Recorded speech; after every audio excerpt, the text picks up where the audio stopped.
Halo, ketemu lagi di ruang ngobrol. Nah, Mas Gabe, di dekat kita nih ada sebuah alat.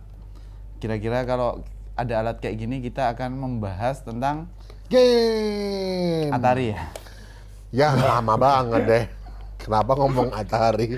Commodore Om, Commodore. Oke, teman-teman, ini kita biasanya ngobrolin soal film gitu kan, terus ngobrolin soal komik superhero atau segala macam gitu. Ini kita kali ini ngobrolin soal video game. Nah, ini ada salah satu konsol yang pada zamannya itu bener-bener nggak hanya di Marvel aja ada Civil War, tapi di zaman ini 16 bit itu juga ada Console Wars. Console Wars ini adalah Super Nintendo, kalau di Jepang namanya Super Famicom. Super Famicom. Ini adalah 24 atau 16? Apanya? Bitnya. 16 dong. 16 ya. 16. Nah, waktu itu pasar 16 bit ada dua yang bermain di situ, yaitu ini dan satunya lagi Sega. Boleh Genesis, boleh Mega Drive ya. Iya, itu namanya kalau di Amerika Genesis. Di Jepang namanya Mega Drive. Nah, Mas Gabe, ini spesifik nih. Kita teman-teman kali ini tuh kita akan ngobrolin soal tentang game fighting. Dulu di era 16 bit dan 32 bit. Artinya Super Nintendo, Sega dan PlayStation Sega Saturn. Iya, dan Sega Saturn. Ya, itu tuh banyak sekali Mas Gabe game fighting. Betul gitu. Jadi kita main tuh memang multiplayer kakak adik atau teman segala, terus kita bikin turnamen sendiri itu saling gantian gitu. Nah, seiring dengan PS3 keluar, PS2 masih banyak. PS2 tuh masih banyak. PS2 Dreamcast itu masih banyak game fighting yang di konsol-konsol gitu. Tapi PS3 apalagi PS4 sekarang judulnya tuh Mas Gabe udah tinggal dikit ya. Kita nggak menemui lagi Bloody Roar. Iya, benar banget. Terus King of Fighter aja kayaknya udah dipaksakan. King of Fighter, iya. Gitu-gitu. Nah, apa tau Mas Gabe yang sebenarnya terjadi ini? Jadi saya kurang tahu ya sebenarnya gini, Mas Bagas. Karena udah lama nggak main game. Masih. Karena game fighting itu sekarang kalah sama RPG. Oke. Ya, kalau kita lihat di mana-mana game yang lagi rangkap tentu saja RPG. Mungkin survival horror ya. Itu yang juga, dan sama first person shooting gitu. Sama online ya? Sama online. Nah, yang buat saya kurang cocok adalah bahwa di mana budaya game itu tadinya adalah guyup tuh apa bahasa Indonesianya? Menyatukan biar rukun. Iya. Ngumpul ya. Tradisi ngumpul, nongkrong bareng, ngegame bareng, nunggu gantian lawannya kalah ya, temennya kalah ya kan. Itu seru banget. Itu seru banget. Dan itu benar-benar cara sosialisasi yang seru. Ya kan? Plus sehat karena kita nggak mengkonsumsi hal aneh-aneh ya kan. Ya kecuali kalau kamu konsumsi yang aneh-aneh gitu kan, asbes atau apa gitu. Tapi itu sesuatu yang dari level rumahan, kampung ya. Sampai ke mall. Sampai ke mall, di mana zaman dulu tahun 90-an tuh bukan kita ketahuan usia kita dong. Bukan soal konsol lagi, tapi udah mesin arcade engine. Itu berjejer game fighting. Rasanya ngiler untuk main semuanya itu. Iya. Walaupun game fighting itu juga banyak kontroversinya ya. Di antaranya misalnya salah satu penyebab adanya rating game adalah karena Mortal Kombat, men. Iya. Mortal Kombat game fighting. Darahnya di mana-mana. Darahnya di mana-mana ya, dan sekarang barusan keluar filmnya cukup bagus itu. Itu adalah game yang membuat Amerika ESRB ya. ESRB. Electronic S-nya apaan sih? Service kali ya. Rating Board. ESRB. S-nya mungkin teman-teman kalau komik ada Comic Code Authority. Ada Comic Code Authority ya. Kalau di game ada ESRB. Dan dia membuat rating dari M lalu G dan lain sebagainya gitu ya. Nah, itu karena sebuah game fighting berjudul Mortal Kombat. Yang Mortal Kombat tuh dijiplak abis-abisan. Banyak banget kembarannya. Di mana modelnya orang lalu di roto ya? Apa sih namanya istilahnya? Iya, rotoskopik sih. Rotoskopik ya. Maksudnya kayak di foto terus gerakannya dianimasikan. Jangan lupa Street Fighter juga punya. The movie ya. Sampah.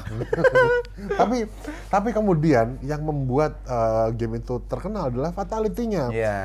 Semua game kemudian punya finishing move fatality. Dimana kalau di Jepang di game Jepang, fighting game Jepang, finishing move itu berfungsi hanya sebagai spesial. Satu level di atasnya special move gitu. Yang damage-nya gede gitu. Kalau di game fighting Amerika dia penghabisan. Memang bonus aja. Mau pakai jurus itu boleh, enggak juga cuma dicetuk gitu juga udah langsung mati. Nah, game-game seperti itu Mas Bagas, itu kalau di mall-mall, kemudian di shopping center atau di pusat-pusat arcade center, itu berhasil mempertemukan banyak orang gitu. Banyak yang kemudian jadi kenalan sampai sekarang, sampai hari ini tetap berteman hanya karena dulu sering main game yang sama. Saya matter of fact ketemu saudara saya nggak pernah saya tahu karena main game itu gitu kan. Halo, Anda tahu siapa? Iya Mas Gabe, dan seperti yang saya bilang tadi, judulnya zaman itu banyak banget zaman dulu.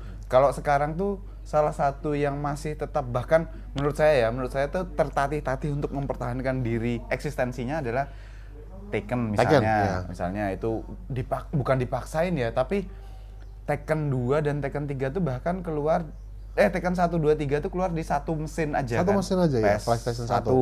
Terus Tekken 4, 5-nya di PS2. Iya, betul. Terus Tekken 6-nya di PS3. Nah, PS3 tuh ada DR, Dark Resurrection ya? Iya, Dark Resurrection sama Tekken Tag. Sama Tekken Tag 2 PS2 juga ada Tekken Tag. Tapi kan kita yang judul utamanya nih. Terus kemudian Street Fighter juga gitu. PS4 ada Street Fighter 4, PS5 ada Street Fighter 5. Terus kemudian Guilty Gear lama nggak keluar lagi ya. Keluar ya, Exer dan lain sebagainya. Termasuk anak-anak Guilty Gear itu Blaze Blue gitu. Terus kalau secara visual, secara gameplay memang berubah cukup banyak. Maksudnya up to date banget dengan apa yang kita butuhkan di era kekinian saat ini. Tapi secara variasi judul itu dan gameplay itu nggak banyak. Samurai Shodown juga dulu banyak versinya. Ada apa tuh yang zamannya Last Blade. Iya, itu zaman Meiji ya itu. Terus, nah, yang saya senang dari ini kan Samurai Shodown keluar lagi ya 2019 ya. Dan banyak DLC-nya. Nah, dan sekarang sistemnya kayak gitu. Jadi karakter baru. Diecer. Iya, karakternya. Nah, DLC-nya tuh beberapa di antaranya adalah dari Last Blade, Hibiki Takane masuk situ. Iya, benar. Walaupun kalau secara timeline tuh jauh banget jomplang ya kan. Beda. Yang satu abad 15, yang satunya udah di 18 gitu. Tapi ya rapopo, ya kan? Nah, yang penting pedang-pedangan. Nah, ini barusan beberapa hari yang lalu Sega ngerilis Virtua Fighter 5 Ultimate Ultimate Showdown. Di Jepang namanya Virtua Fighter 5 Esports.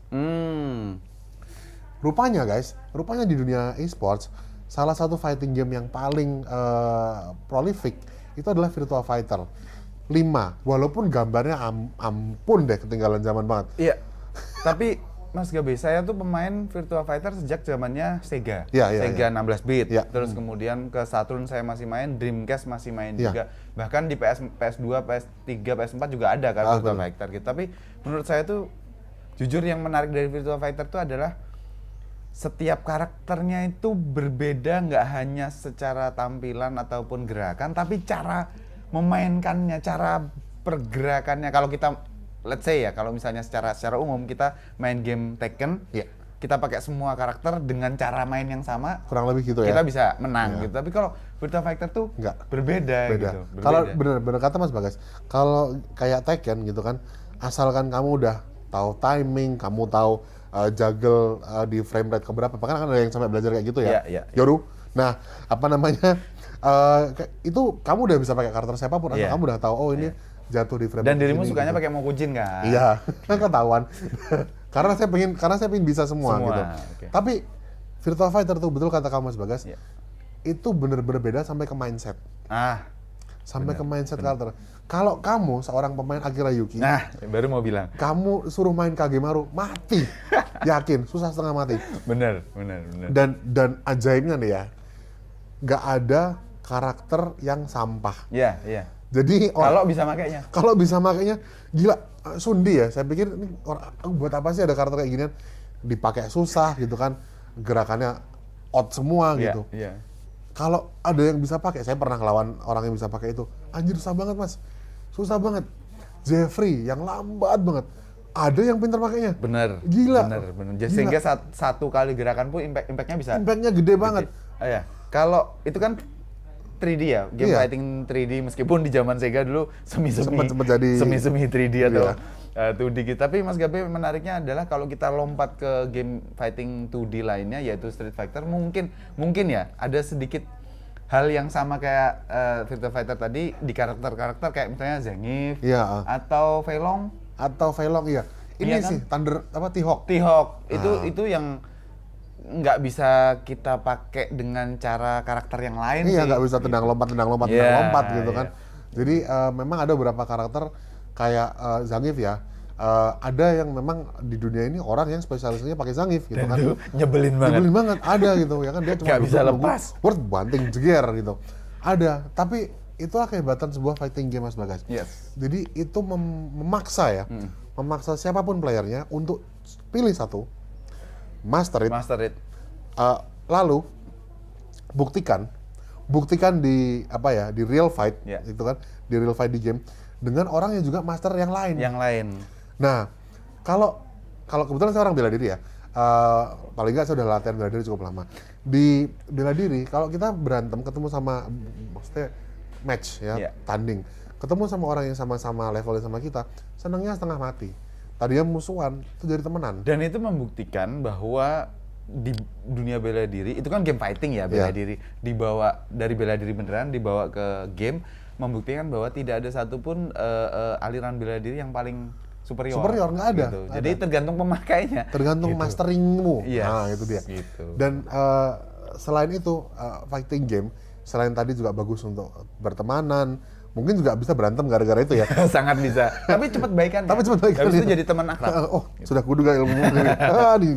Tapi itu selain itu juga kalau buat saya itu melatih kita untuk sekarang gini Mas Bagas. Di game-game standar kayak RPG kayak yang lainnya, yang namanya cheat trainer itu kan banyak. Banyak banget. But how do you cheat on Street Fighter? How do you cheat on Virtua Fighter? Ya bilang sama adiknya, kamu kalah nanti kasih uang gitu.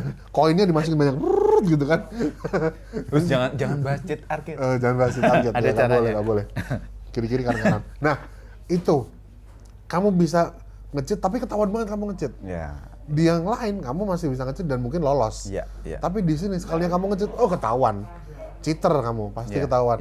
Karena dan nggak seru ya? Nggak seru. Dan nggak seru. Orang cheater itu oke lah dia menang di banyak games, tapi ya buat mereka ya gitu aja.